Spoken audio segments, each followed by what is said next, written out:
Hello everyone, it's History Behind the Warrior. And as always, welcome back to yet another Injustice video. Now today, seeing as we've recently focused on the dead and lost characters of the universe, I wanted to kind of flip that script, and most certainly bring up the mood, by touching on the missing and scattered characters from the first Injustice game. What became of them in the fall of the regime? And most importantly, where are they now? Why exactly were they absent during the events of Injustice 2, where Brainiac was leading a devastating siege against the world of man? Because when you actually think about it, despite how wide and vast the roster is of Injustice 2, not exactly everyone returns in this sequel. In fact, just over half the roster, DLC included, remained absent for the rest of the game's lifespan. So naturally, it really does bring up the question of, what were their fates? Well, that is what we will be breaking down in today's video. But I do have some rules going into this, as it just allows for things to be a bit more concise and reflective of each individual character. So going into this, I will be covering each and every single character on the Injustice 1 roster that did not return, including touching on characters that did die in-game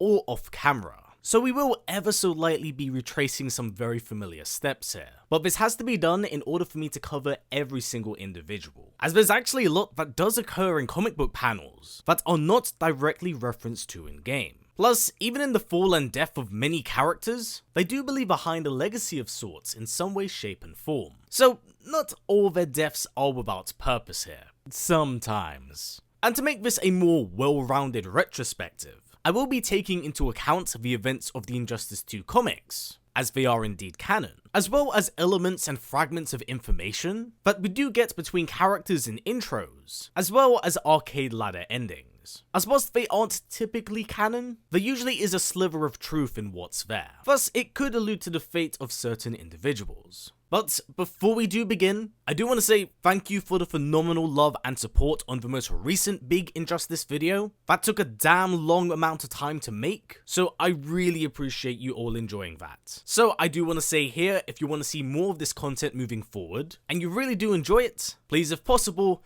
do give this video a thumbs up. And most importantly, leave a comment of what character you'd be the most excited to see return. Anyway, with that said and out the way, let's delve right into things. Starting off with the last Grayson, aka Nightwing. Now whilst on the surface of the character select screen, Nightwing seems alive and well, in actuality it couldn't have been further from the truth, having been one of the first big casualties to fall in the series. And actually in fact to the hands of another fellow Robin no less, Damian Wayne. Now mind you, whilst a complete accident on Damian's part, it still did nonetheless lead to his unfortunate end, having fallen over in just the right place to crack his neck on a stray bit of debris, killing Richard in the first year of comics. But it wouldn't actually mark the end of Grayson nor Nightwing for that matter, because whilst dead on the physical plane, spiritually Dick's actually thriving and for the most part doing pretty well, as during year 3 of the comic book line, which is heavily focused and centered on magic, with the death of Boston Brand by the hands of the Spectre, his goddess and handler Ramakrishna would lay him to rest and pass on the mantle to Dick Grayson, inheriting the title and becoming the new Dead Man. And whilst not pivotal on the grander scale of the narrative, he did assist in saving members of both the regime as well as the insurgency. And to somewhat make peace with Damian, who still felt understandably extremely guilty for his death, Dick would actually give him his blessing to become the next Nightwing, with the mantle being passed over to Damian. And he also did the same for Bruce, wishing to give him closure to move on as a person. So how exactly does this all spill on into Injustice 2? Well, in terms of Nightwing, the mantle itself is still held and utilized by Damian, honoring the memory of Dick by wearing his uniform and still utilizing his polearm in his toolkit. But on the comic book front is where things get a little bit messy. Whilst not actually present during this run, Dick's parting words with Bruce were for him to forgive Damian and mend those bridges, to reunite with his son so their blood feud could end. And Bruce would take these words to heart, and for the most part does try during year 4 of the comics. But it's really during the Injustice 2 comic book run where things would fall apart despite Dick's wishes, as the two would come to brutal blows following Alfred's resurrection. So whilst Dick is far from out of reach, he is still most certainly present here, simply existing on the astral plane under a different name, Martian Manhunter. Now this is a rather peculiar inclusion here, especially with the circumstances surrounding John Johns, because for the uninitiated who may not be well educated on the comics that precede the game, shortly following the death of Dick Grayson and the implosion of the Justice League, John was the first really big name within the League to have fallen, having been supposedly killed by Superman after standing against the regime. So how exactly does he return here, or is he even alive? Well, supposedly, following these events, John didn't actually die, but actually faked his end to go into hiding, largely remaining in Atlantis as Aquaman's personal advisor, biding his time and waiting for Clark's regime to collapse. And once it did, he would take this opportunity to free the prisoners of war and look to form an entirely new Justice League. Which now, of course, does beg the question of, where is he following these events going into Injustice 2? Well, we don't know, as despite his arcade ladder ending and implications, he's completely absent during the story mode of Injustice 2, and even its comic book run. Hell, he isn't even really referenced to at all in intros that could allude to his current whereabouts. And it really kind of brings into question the legitimacy of his appearance as a DLC character. Because here's the thing, with Martian Manhunter having been released in the post-game of Injustice 1, it's kind of understandable why he wouldn't be in the base story of the game. But with his absence and lack of appearances from that point onwards, it really does make you question just how canon these DLC characters are. Because alive or dead at this point, John does not affect anything in the narrative at all. So as of right now, the best way to judge Martian Manhunter is to simply put him as to be determined, as we simply don't know if he's alive or truly dead at this point. Raven, having naturally followed the regime after the horrific events of Metropolis, which did result in the tragic end and demise of the Teen Titans. After Superman's empire collapsed from the interference of another Justice League, Raven would actually be one of the few figures to have just mysteriously disappeared in the fallout of the game, not being seen nor present amongst those imprisoned and captured by the insurgency. So what became of her? Well, again, whilst not physically present during the events of Injustice 2, whether that be the game or the comics, it is actually revealed in Starfire's arcade ladder ending that Raven apparently returned back to the realm of Trigon in order to finally serve her father. As for what this implies for her character moving forward, or the Injustice universe as a whole, we simply don't know right now. But as answers go, it's a pretty definitive one, having it make sense as to why she doesn't appear in the second game. Zatanna. Yet another DLC inclusion on this list here. Zatanna was a big player during year 3 of the comics, having assisted the insurgency in the battle against Superman, teaming with the likes of John Constantine and a number of different magical figures, in order to not just stop the Man of Steel, but halt a massive battle between Trigon and the space imp Mr. Mxyzptlk. But following the chaos of year 3, Zatanna is actually largely absent in both the comics and the game itself, which of course brings us on to the question of what became of Zatanna here. Well, whilst it isn't entirely transparent, we do have some lightly sprinkled ideas of what became of her, and that's through both hers and Dr. Fate's arcade ladder ending, where in her own ending, she's shown to have remained in the Tower of Fate, acting as a prison guard of sorts for the more dangerous metahumans of Superman's regime, keeping a close eye on their incarceration. But the more recent Dr. Fate ending feels a little bit more aligned with that of the canon, as we see Zatanna alongside Constantine and his daughter Rose, assisting Dr. Fate in being freed of Nabu's control. And whilst we know for certain that this ending is not canon, as Kent is most certainly dead here, it wouldn't surprise me if the Zatanna, Constantine and Rose elements were actually true, as all three figures disappeared after year 3 of the comic books, and with Constantine's own deep romantic connection with Zatanna,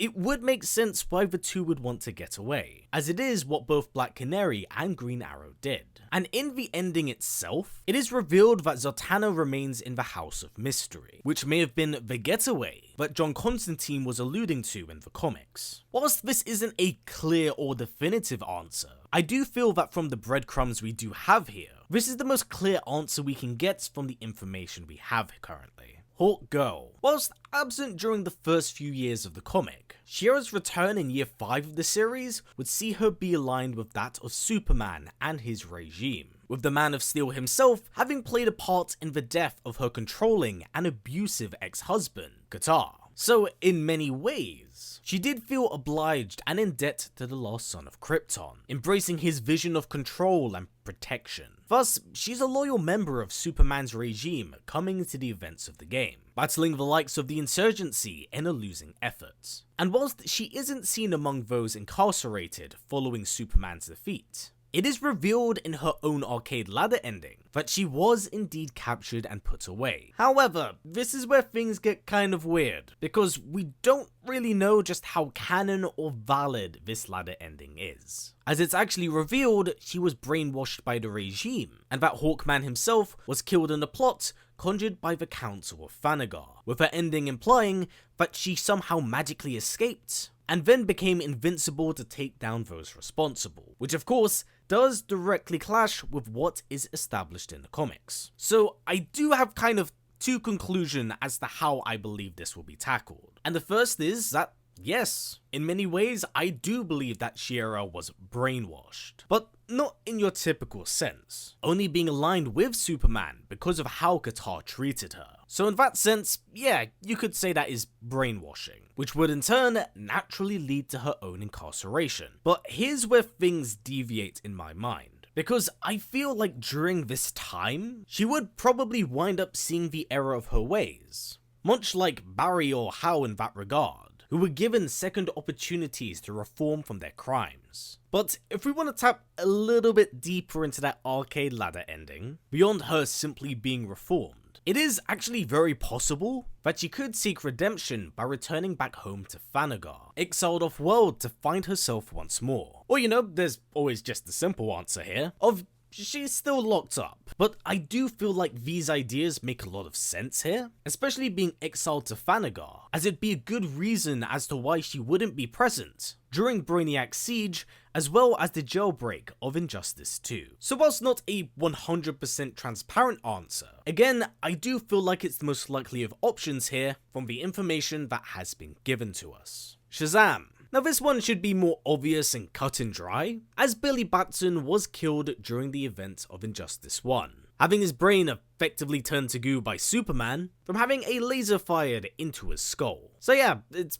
pretty hard to come back from that one in Injustice 2. But it is worth mentioning that he is referenced to a number of different times throughout the second game, just largely limited for understandable reasons. And whilst I do highly doubt we'll see Shazam again, it is implied through his arcade ladder ending that his adopted brothers and sisters do exist in the present. So whilst Billy himself may be gone, it is very, very possible for that mantle to be passed on. And if I was to theorize, the most likely candidate would be Mary Marvel, aka Lady Shazam. Thus, his legacy could indeed live on. Batgirl. Now this is quite a peculiar missing figure, because whilst narratively absent during the events of Injustice 1's story, Barbara plays like an incredibly pivotal role to that of the insurgency, both as Oracle and as Batgirl, having been extremely present in every single year of the comic books. Now realistically, one of the reasons why this wasn't largely reflected in game was due to her being limited as a DLC character, as the comic book run of Injustice was still going on in the post-release of the game, so naturally there's quite a gap between them. So with that in mind, what became of Barbara following the events of the regime's fall? Well, from what we are aware, she's a key player moving forward alongside Bruce to help rid the power vacuum and void left behind from Superman's fall, having assisted and played a hand in stopping Raish's New World Order in order to maintain the peace, with her unfortunate last few appearances having taken place in the Fortress of Solitude, bearing witness to the death of Tim Drake. So it finally begs the question of, where exactly was she during Injustice 2? Well, honestly, we have absolutely no idea. In fact, her absence as a whole is kind of a mystery to Injustice 2, as she's not heard of, mentioned, or alluded to at all the entire game. So really, her whereabouts is anyone's guess right now. But with Batman leading the charge against Brainiac, it is very possible that Barbara herself held down the fort in Gotham. Unfortunately, we simply won't know the true answers to this question until the next possible game, or knowing her track record, the next comic book tie-in series. So this now takes us onto the villainous side of the roster, and we gotta start by talking about the main man himself, Lobo. Now, whilst Lobo does appear in the Injustice comic books, the Merc is by no means at all tied to the larger conflict between the regime and insurgency. He's a man that chases the money, so naturally it's understandable why he wouldn't be here, even as a DLC character. So of course now it begs the question of, what exactly became of Lobo following the fall of the regime? Well, we do know from the Injustice 2 comic book line that he plays quite a big role in the universe. You see, at some point in time following the events of the first game, Lobo would be approached by the new god, Metron, to track down and bring him Jaime Reyes, the new wielder of the Blue Beetle Scarab, as the god foresaw the danger that a Red Lantern Starro posed, then sending Lobo and Jaime to destroy the parasite. And this conflict would understandably in turn bring him into the crosshairs of Atrocitus and the Red Lanterns, whom at the time were leading a massive siege against a greatly weakened Oa, the homeworld of the Green Lanterns. So much so that their depleted forces and options actually led to Lobo being granted a Green Lantern ring, assisting them in battle by booting Dexter halfway across the cosmos, and fighting Atrocitus on an even playing field, smashing his Red Lantern constructs with a literal massive dick, much to the horror of both friend and foe. Unfortunately, following the stalemate of this battle itself, as it did have a rather anticlimactic ending, not really much is known of what became of Lobo following the death of Starro. But knowing what we do of the main man, I'm absolutely almost certain that the Guardians would have forced him to hand back over the Green Lantern ring, possibly even threatening him to never tell a soul that these events ever occurred. Which of course brings us up into the events of Injustice 2. And look, Lobo is a self-serving man. He's a creature who thrives on the hunt for more credits and nothing less than that. So his absence here is 100% understandable, because unless he's on your payroll, he's got absolutely no interest in what's going on with you. Solomon Grundy, whilst an unbelievably minor villain in the larger scale of the narrative, being largely utilized as a cannon fodder jobber, Solomon Grundy was only ever aligned with the regime due to the fact that he actually was brainwashed by them, turned into a puppet after being literally decapitated during the Year 5 series of the comics. But coming off the events of the first game, very little was known of his whereabouts in the universe, being completely absent in both the events of Injustice 2's comics and story, and not even referenced to once. But knowing of Grundy's status as a zombie, it wouldn't surprise me at all if he did return back to Slaughter Swamp, in order to return back to isolation, to regain his freedom on a Monday, and to break his shackles on Tuesday. Plus, with his low intelligence, and general carefree attitude unless it directly involves him, it's kind of understandable why Grundy wouldn't appear here, largely wanting to be left alone. General Zod. Now this one is definitely more cut and dry, as Zod's DLC in Injustice 1 is basically completely non-canon at this point, having been confirmed by the Injustice 2 comic book line that he's actually been imprisoned in the Phantom Zone this entire time prior to the events of the comics itself. And canonically, he does technically make his first in-universe appearance during the Injustice 2 comic book line, having escaped the Phantom Zone, which was opened by Batman, and killed Tim Drake upon his release. These actions would naturally incur the wrath of the remaining Titans, with Wonder Girl and Starfire battling him, but the Kryptonian is easily able to shake them off, escaping the Fortress of Solitude before then attempting to turn the planet to ash. But Tim's death would not go unavenged, with Batman having confronted Zod in a battlesuit armor designed to take on some of the strongest metahumans on the planet. But to gain the edge in their encounter, Bruce would expose Zod to the same hybridized kryptonite fear toxin that Superman was poisoned by. So for a while, Bruce does gain the upper hand, beating him senseless. But once the smoke fades, Zod is easily able to regain his composure, ready to take on the Dark Knight in a more even conflict. Yet before this slaughter could take place, the battle would be interrupted by Amazo, being able to completely overpower the exhausted Zod, and puts him into a vice-like grip before ripping his head off his shoulders. So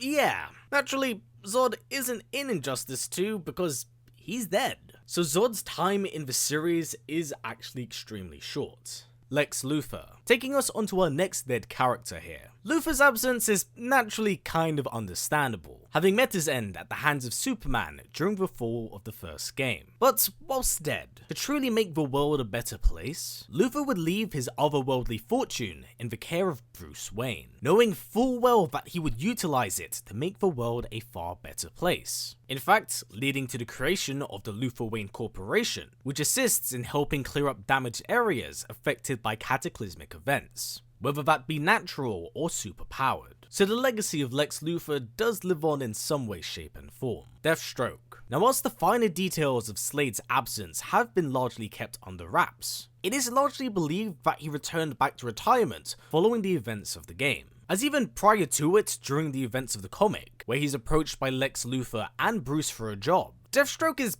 kind of no more, having essentially quit that life to enjoy a quiet one in Bali. As well, the regime kind of made taking jobs become impossible, but old habits do die hard for the super soldier. And knowing that the job he was assigned could essentially crumble the regime, Slade would take the job, infiltrating their facility and retrieving their most sensitive data. That is, until he's overpowered and restrained, taking us directly into his capture for Injustice 1. In fact, one of the only reasons he continues to stick around in the story mode is actually to get even against the regime, utilizing his ties with the insurgency to blow up the Watchtower. So, following the events of the first game, he's not really seen or heard from again, having presumably gone back into happy retirement, knowing damn full well that he achieved his goal. But again, when it comes to Slade, he is a creature of habit and one that thrives on the hunt. So it wouldn't surprise me at all if he was taking the odd job here and there, but currently we yet to get a definitive answer as to what became of him.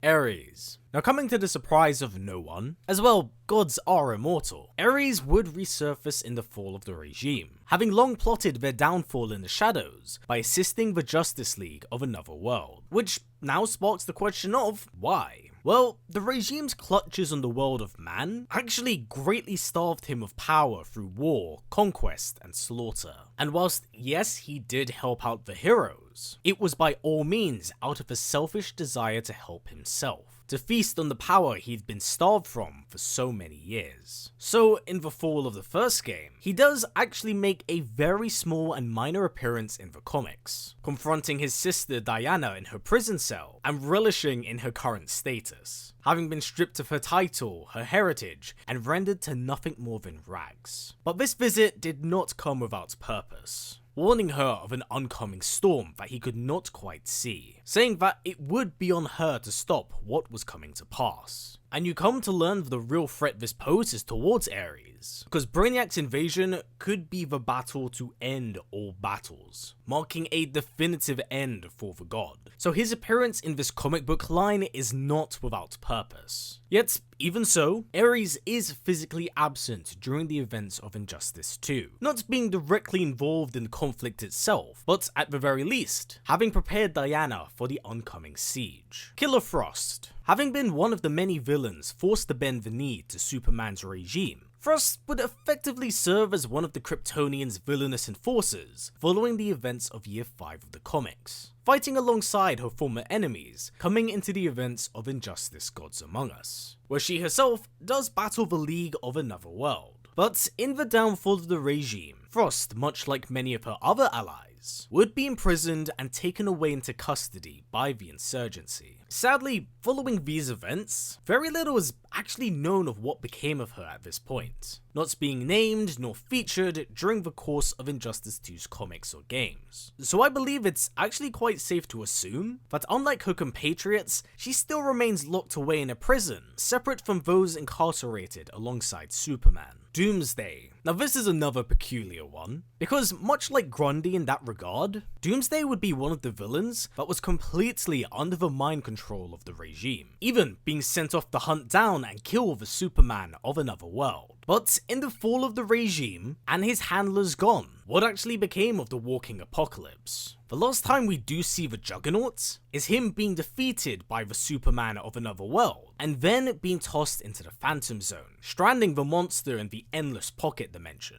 And as we do know now, the only characters to have escaped since that time has been Red Robin, Starfire, Superboy, Wonder Girl, and General Zod, which all but guarantees that Doomsday is still incarcerated in the Phantom Zone. So this now brings us onto our last and final character here, Sinestro of the Yellow Lantern Corps, and his end is a lot more conclusive than his former allies following the game, because after Superman's downfall and being stripped of his Yellow Lantern ring, he would be taken to Oa alongside Hal Jordan to face judgment at the hands of the Guardians, with both pleading guilty for their crimes. Thus, as punishment, the pair would be taken to the desolate prison world of Orissa, where they can be seen digging trenches. But it's during this time period where Sinestro would be hunted down by Atrocitus and the Red Lantern Corps, wishing to seek vengeance and retribution in his death. And of course, as expected from here onwards, things just spiral out of control, with Hal temporarily becoming a Red Lantern in order to buy time for Sinestro, being taken back to Oa by his jailer, and his daughter, Saronic. But all this does is fan the flames of vengeance for Atrocitus, who grants a ring of power to Starro, who assists in their siege on the planet of Oa, overwhelming the Green Lanterns by either killing them or having them succumb to the will and influence of Starro, with Saronic being one of his victims. Because of this, Sinestro decides to do one final good deed in his life, and joins the Green Lantern Corps just so he can save her, being stabbed through the heart in the process, as he does pry the parasite from her mind, sharing an ever so brief moment with her before he does die. And like that, everyone, that has been it for this video. Ooh, that was another long one, jeez. But I do hope you have enjoyed this video, and most importantly, learnt more by doing so, as the absence of all of these characters naturally sparked my curiosity, and raised the question of where exactly are they in the present day? What became of them, and where are they now? So I do hope this has served as an informative analysis of the missing characters from Injustice 1, as I myself desperately needed a refresher on this, as it really does give us an idea of who is alive and who could return in the future. So now, with that said and everything covered here, much like the question I asked you all at the start of this video, what character here would you like to see return, and who is at the top of your list? And you know what, just to make things interesting and slightly controversial, which character here do you not wish to see return? Please do comment down below, as I'd love to hear what you all have to say on this topic, as it's most certainly gonna vary from person to person here, and I really enjoy seeing your little discussions down in the comments below. But until the next one, everyone, please take care, and I'll catch you in the next one.